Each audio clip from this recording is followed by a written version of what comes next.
मुरैना विधानसभा seat पर यह उपचुनाव की जंग अब तेज हो चुकी है और यह सीट कांग्रेस के लिए प्रतिष्ठा की सीट है। कांग्रेस ने यहां से राकेश मावई पर भरोसा जताया है, जो 10 साल कांग्रेस के जिला अध्यक्ष भी रह चुके हैं। उपचुनाव में कांग्रेस के मुद्दों और रणनीति पर राकेश मावई से खास बातचीत की हमारे मैनेजिंग एडिटर मनोज सैनी ने।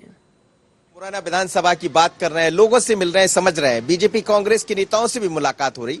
राकेश मावई पर कांग्रेस ने दांव लगाया है। इनके चाचा पहले यहां से विधायक रहे हैं, उसके बाद अब इसी परिवार से राकेश जी को टिकट मिला है। कांग्रेस ने विश्वास जताया। राकेश जी, क्या कहेंगे? लगातार आप लोगों के बीच में पहुंच रहे हैं, लेकिन एक अलग तरह का चुनाव है, क्योंकि 2018 में आपकी ही सरकार को, आपके ही नेता को वोट किया था, वो चले गए। अब वही पंजा लेकर आप जा रहे होंगे। लोग आपसे पूछेंगे कि 18 महीने भी नहीं चले आप लोग। देखिए, मैं आपको बताऊं, पहले क्योंकि व्यक्ति नहीं जीता था, मैंडेट जीता था। हाथ का पंजे पे कांग्रेस जीती थी, हाथ के पंजे पे लोगों ने बटन दबाया था। और रही बात जो नेता की बात आप कर रहे हैं, तो 2008 में भी चुनाव अभियान समिति के वो अध्यक्ष थे। 2013 में भी चुनाव समिति के अध्यक्ष थे। तब मध्य प्रदेश ग्वालियर चंबल संभाग में सीट क्यों नहीं जीती? सीट जीतने का मतलब यह है, पूरी मध्य प्रदेश सरकार आई आदरणीय कमलनाथ जी की वजह से। जी नहीं, लेकिन मैं वही कह रहा हूँ कि जनता आपसे सवाल तो कर रही होंगी कि पहले भी आपको वोट किया था, फिर आप हमारे पास 18 महीने भी आप हमारे साथ नहीं चल पाए। जनता को सब मालूम है। जिस व्यक्ति को हमने यहाँ से जिता के भेजा और उसने अपने आप को बेचने का कार्य किया और जनता की पीठ में छुरा भोंक कर, और उन्होंने जनता की, मुरैना जिले की, मुरैना विधानसभा जनता के साथ धोखा दिया। ये चंबल का पानी है। चंबल का पानी गद्दारी और विश्वासघाती कतई बर्दाश्त नहीं करता है। जी जी, लेकिन सिंधिया का चेहरा, आप कह रहे हैं पिछली दफा चुनाव में चेहरा तो दिख रहा था। आप लोग भी सब, आप जैसे तमाम सारे नेता भी सिंधिया के साथ चलते हुए नजर तो आ रहे थे। ये बात अलग है कि बदल गया तमाम सारी चीजें। तो क्या आपको लग रहा है कि सिंधिया के चेहरे का असर अब दिखाई नहीं देगा? देखिए, मैं आपको बताऊं, सिंधिया का चेहरा कांग्रेस में चलता था। यहाँ भारतीय जनता पार्टी में सिंधिया का कोई चेहरा नहीं है। लेकिन आप लोग ने कहा था सरकार में रहते हुए कि किसानों का कर्ज माफ हो जाएगा। कर्ज माफ पूरा हो ना सका, ये आप खुद भी मानते कि आधा कर्ज माफ हुआ। लेकिन ये जो आधा मामला है, जब जनता के बीच जा रहे होंगे तो फिर वही किसान आपसे पूछेंगे कि साहब आप तो वादा करके आए। निश्चित तौर पर हमारे हमने जो कर्ज माफ की जो बात करी थी, तो मेरे पास पूरा फोल्डर रखा है।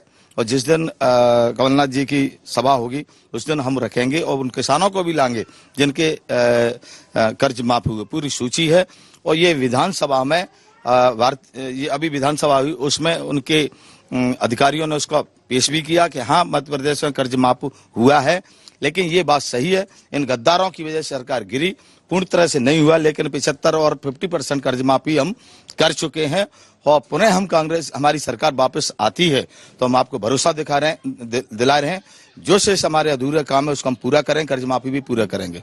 जनता के बीच में आप जा रहे हैं, फिर वोट मांग रहे हैं। जनता राकेश मावई को क्यों वोट करेगी? देखिए, जनता इसलिए वोट करेगी कि इस मुरैना विधानसभा से मेरे परिवार का, हमारा रिश्ता कोई आज का नहीं है, हमारी 3 पीढ़ी का रिश्ता है। और इस परिवार के हर सुख और दुख दर्द में हम हमेशा रहते हैं, चाहे हम विधायक रहे और चाहे विधायक नहीं रहे, चाहे हम किसी पद पर रहें चाहे नहीं रहे। लेकिन जनता की जो सेवा है वो हम पूर्ण तरह से करते हैं। इसी का प्रतिफल है कि हमें लोग पसंद कर रहे हैं। यहाँ बसपा भी चुनाव मैदान में है और बसपा के आने से कि आपको लग रहा है कि खतरे की घंटी बजेगी? नो, बिल्कुल इस तरह जिसका बसपा का जो वोट बैंक था, वो वोट हमारी कांग्रेस के प्रति आ रहा है। और 2018 में उन्होंने सिद्ध भी कर दिया था। 2018 पूरे मुरैना, पूरे जिले भर में जिस पे बसपा अपना वोट बैंक समझती, वो कांग्रेस के प्रति उन्होंने वोट किया।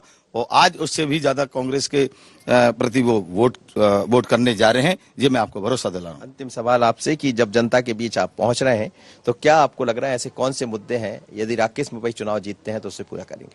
वचन पत्र हम जनता के बीच में दे रहे हैं, जनता के बीच में हम रख रहे हैं।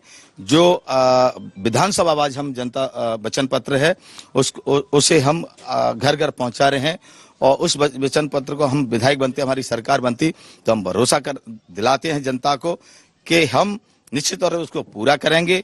चलिए, राकेश मावई बड़े उत्साहित है और इन्हें जनता के बीच में जो पहुंच रहे हैं, कह रहे हैं कई 7 चुनाव लगभग इन्होंने जीते हैं और इन्हें लग रहा है कि इस बार भी वही जीत जो लगातार मिलती रही, पुनः वही इतिहास बनेगा। लेकिन इतिहास बनाना, बिगाड़ना सब जनता का काम होता है। आप भी अपने दावे वादे करेंगे और ये एक वचन पत्र हाथ में है। इस वचन पत्र को लेकर राकेश मवई जनता के बीच पहुंच रहे हैं।